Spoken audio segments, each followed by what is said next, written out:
Howdy, welcome to Talks from My Bedroom Floor. Today I read through Habakkuk, and so I'm going to try to go fast because I haven't slept very much, but I feel like this one was really important because recently I've been praying about patience, and this one kind of hit a chord with me. So I'm going to it's definitely one of those books that people kind of forget about, but I feel like it's also one that has been brought up past couple of years awkwardly a lot. And for a long time, I felt like a lot of time it was one of those that people just skip over because it is one of the minor prophets, so it does kind of doesn't get a lot of credit, but it's just hidden right in the middle. Well, not quite in the middle. It's kind of late in the game, but it's still really important. So, um, and so it starts off with Habakkuk basically going, "God, I don't understand." Um, and that's kind of a cool thing. That we're seeing is humanity of like how God can you allow why do you force me to look at injustice? Why do you tolerate wrongdoing? Oppression and violence are right in front of me. Strife is ongoing and conflict escalates. Of like basically why God do you allow all this to see all this bad stuff? Which is one of those questions. It's one of those big questions that I think a lot of times we can give really good Christianese answers to. These really nice, simple answers that they're true, but it is a big question. Of when it's one thing when your life is going well, it's easy to say, yeah, bad things are happening. But when it's actually happening to you, or you're seeing it in your own life, you have to face these questions. And Habakkuk goes straight to God. He goes, I don't understand. I don't understand how you can allow all this bad stuff. And so God basically on the first, that kind of answers the first prayer. God gives some context. So we see that all this bad, basically,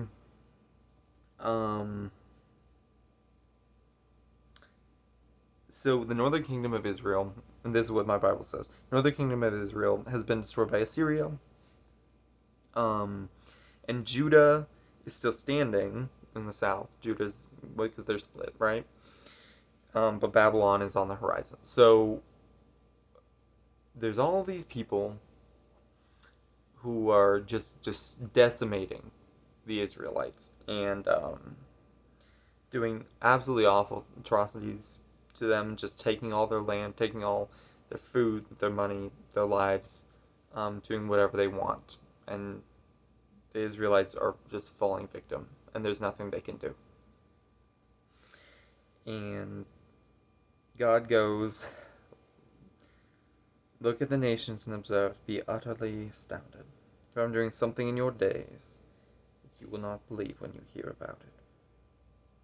And then it goes into a long line of basically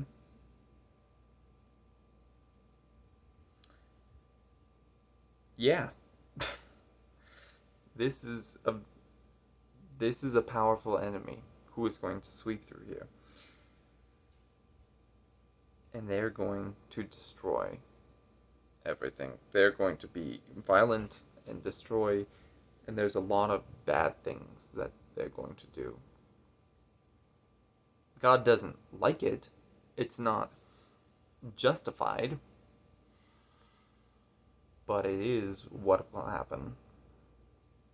And then he ends this small section with, they are guilty. Their strength is their God. So, putting that in context, God is saying, I know. And I know that you don't understand. But something is going to happen, and it has to be this way for, I mean, we see reasons earlier when we talk about in Isaiah, when he tells Isaiah and he goes, your people, the people are going to face something awful, right? So everything is going to be destroyed, and there's a lot of bad things are coming.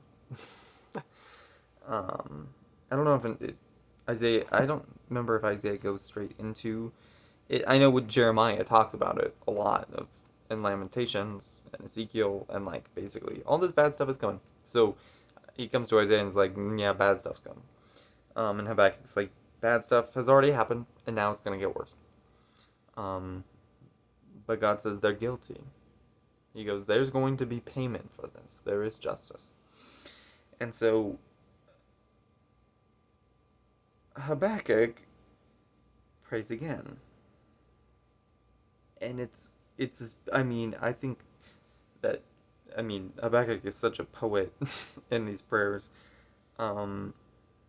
It's very eloquent, and as I like a lot of I like poetry and I like words, and so I definitely like a lot of his kind of literariness. And the images that he's talking about. You've made mankind like the fish of the sea, marine creatures that have no rulers, and then he compares them to basically fishermen. But this kind of line, there's a line that he go in the beginning. Are you not from eternity, Lord my God, my Holy One? You will not die. You will not die, Lord. You appointed them to execute judgment. My rock, you destined them to punish us. Your eyes are too pure to look on evil, and you cannot tolerate wrongdoing. So why do you tolerate those who are treacherous? Why are you silent? And so Habakkuk is still dealing with it. God speaks to him, and Habakkuk is still confused. And sometimes that's how it is that we can pray to God, and sometimes things don't always become more clear in that moment. And that's okay. Because instead of giving up, Habakkuk goes, I don't get it. God, I can't understand how you could allow bad things to happen, and why you're choosing this. Why are you choosing this to be the punishment?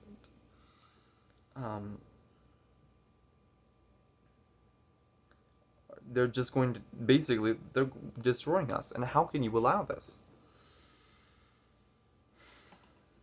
And Habakkuk is frustrated.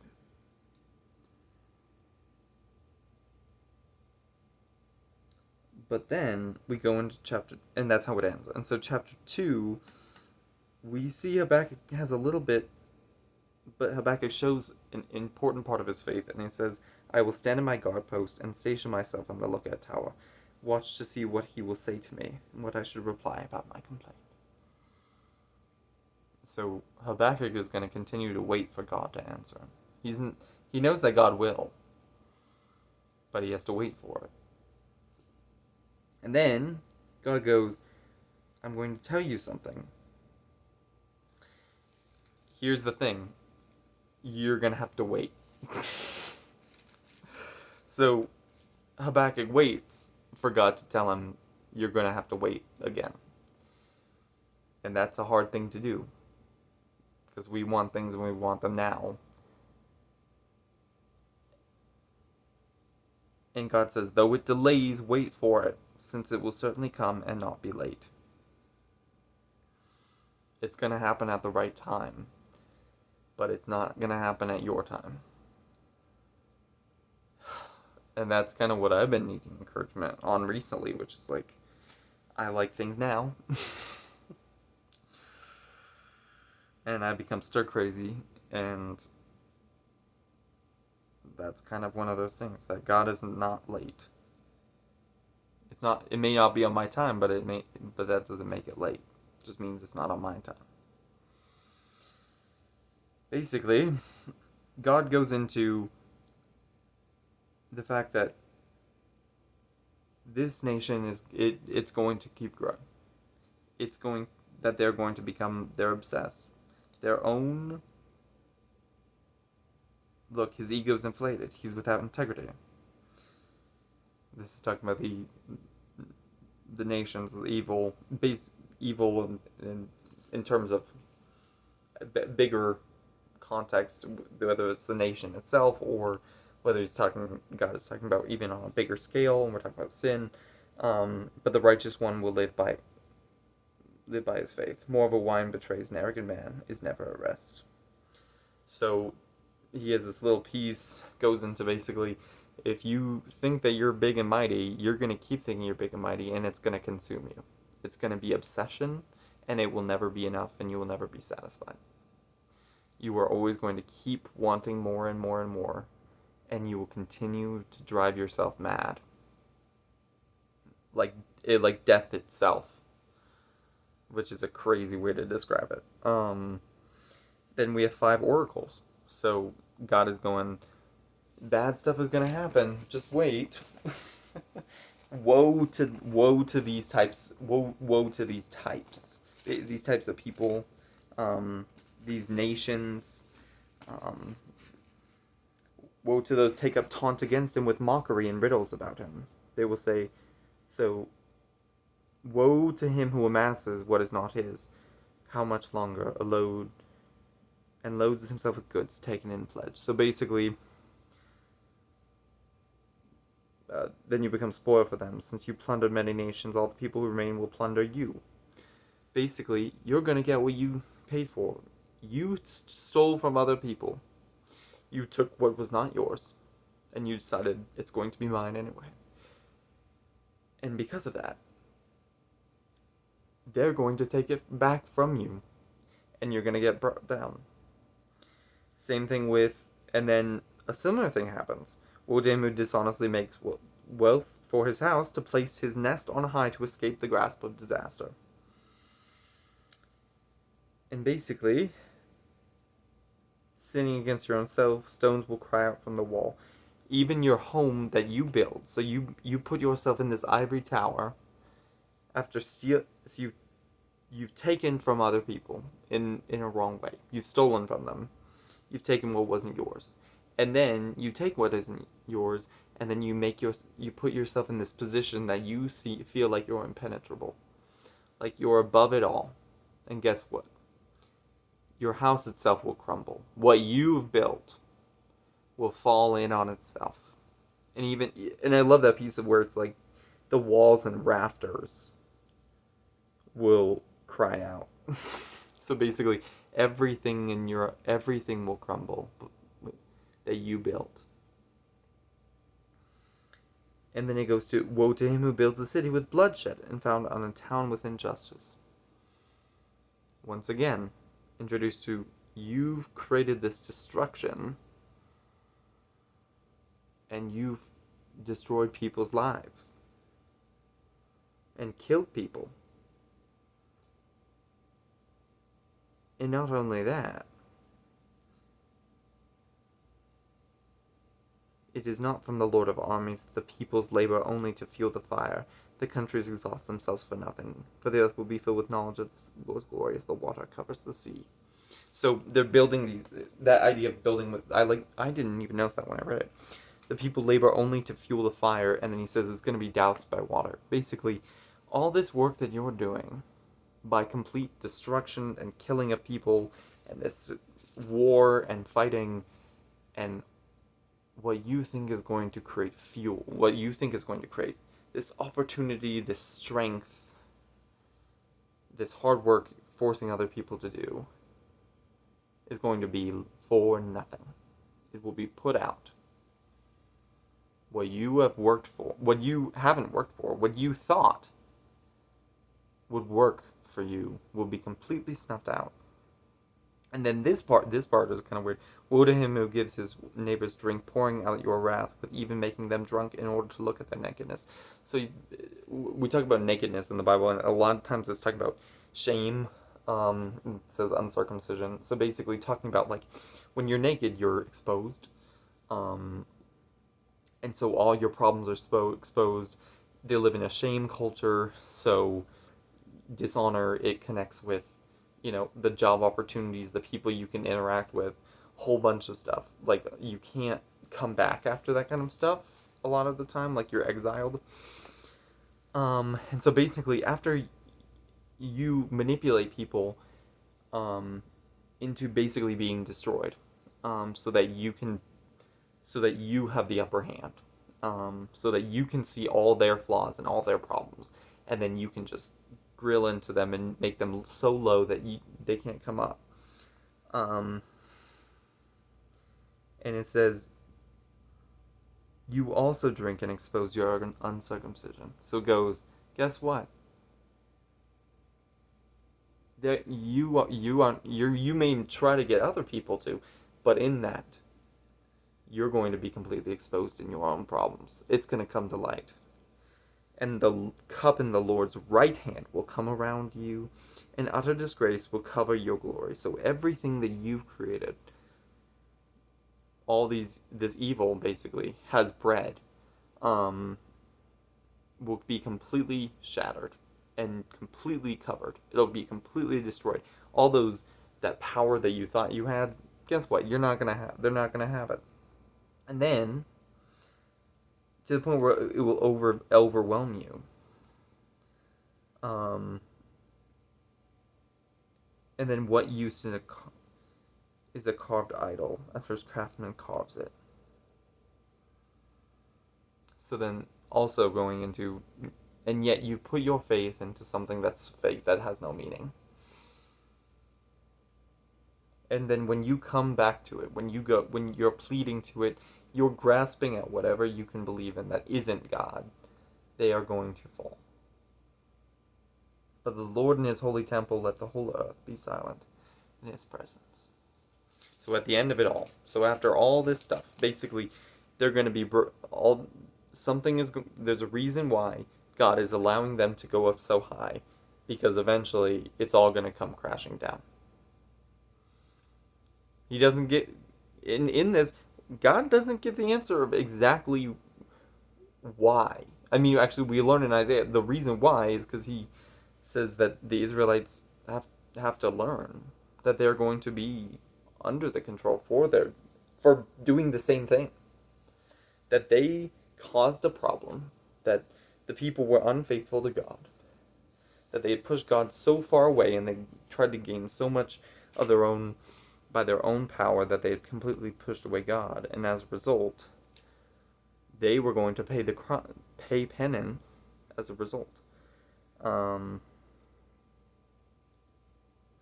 But Habakkuk himself didn't do it, and so however, I'm getting confused in my brain. So then in part 3, Habakkuk goes, okay. And he describes God in this is a really elegant way, basically describing God having power over water and light and the sun and plagues and the earth and the sun and moon and brightness, and describing God as powerful. I mean, all this basically description of trying to put God into words of how big God is. And it basically ends in this last section with Habakkuk going, okay, God. That I don't see the whole picture. It says, I must quietly wait for the day of distress to come through against the people invading us. Though the fig tree does not bud, there's no fruit on the vines. Though the olive crop fails, the fields produce no food. Though the flocks disappear from the pen, and there are no herds in the stalls, yet I will celebrate in the Lord. I will rejoice in my God of my salvation. The Lord my God is my strength. He makes my feet like those of a deer, and enables me to walk on mountain heights. But the choir director on string instruments. Oh, I didn't even get for the choir director on stringed instruments. Basically, Habakkuk is going, God has something bigger that we can't see. And even though I don't really like it, I'm going to say okay. Because there's nothing I can do. I'm going to rejoice in God, and I'm going to say, okay, my faith is in you, because I don't have anything else. And that's a scary thing. Um, and sometimes that's all you can do. And that's kind of really what it's saying to me too, is like God didn't give him a clear answer of why, exactly why. Um, he's not saying, God is saying that there's going to be justice for all this problem. But Habakkuk doesn't know all the reason, right? He's can't understand the entire story.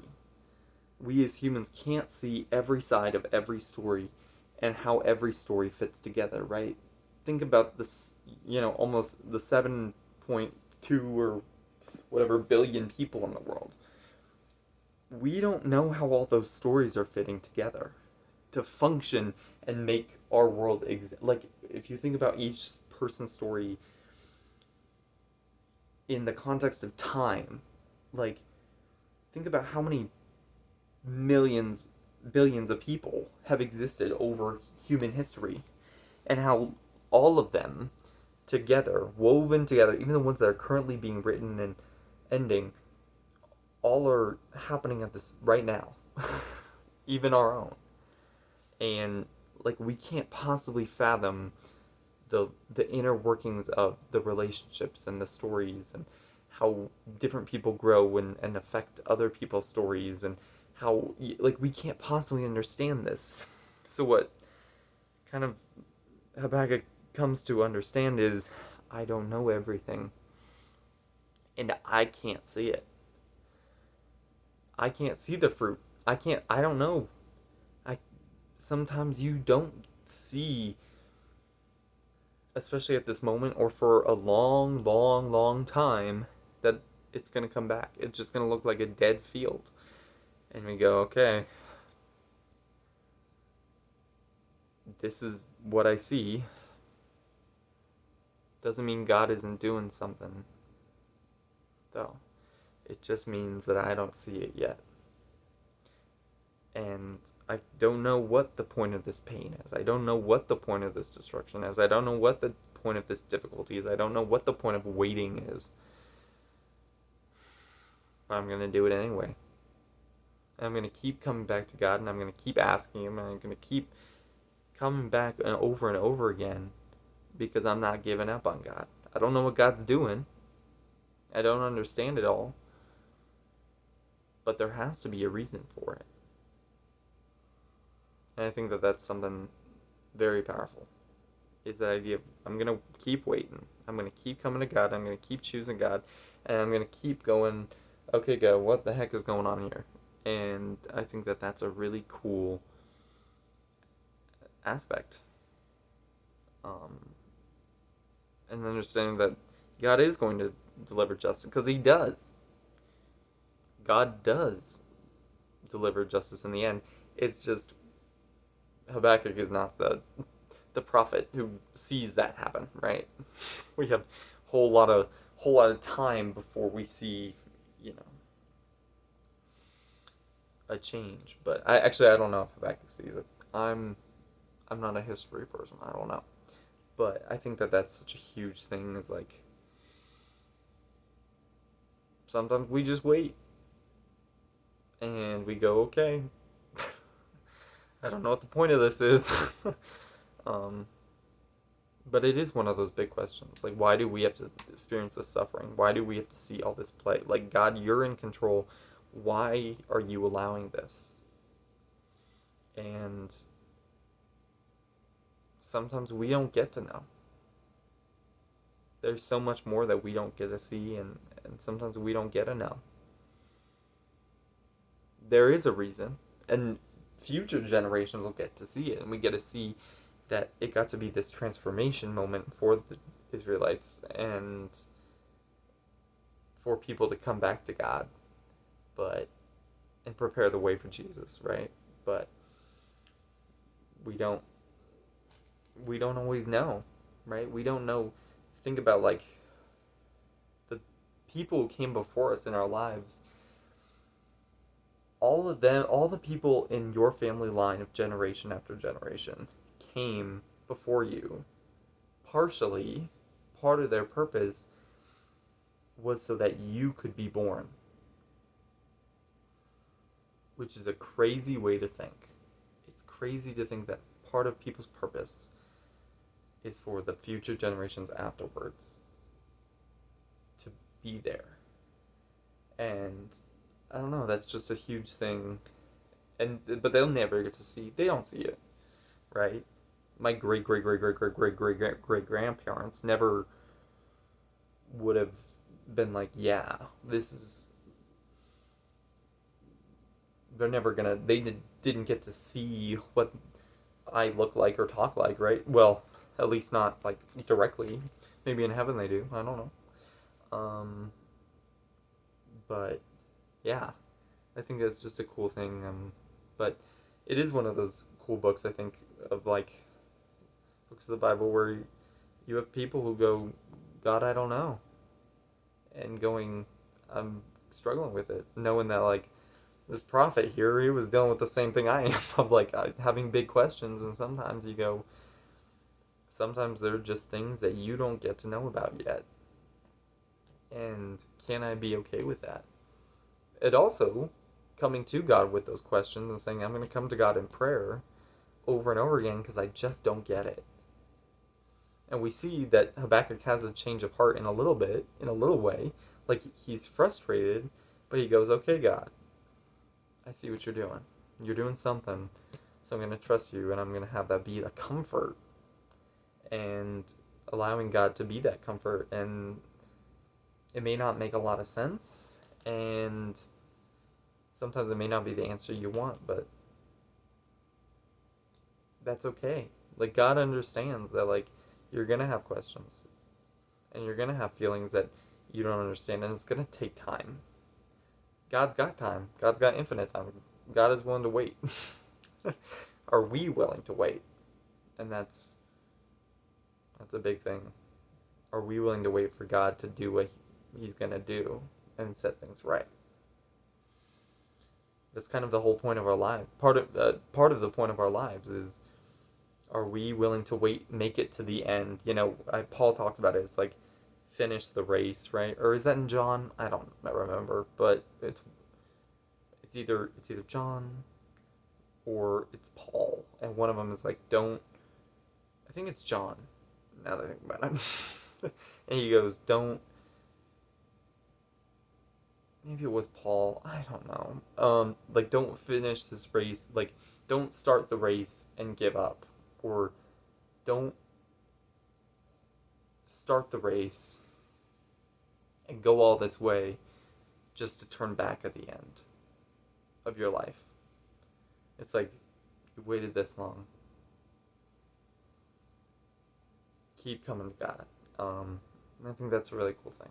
I don't know. But that was kind of my thoughts. Now I need to go to bed. So, indeed.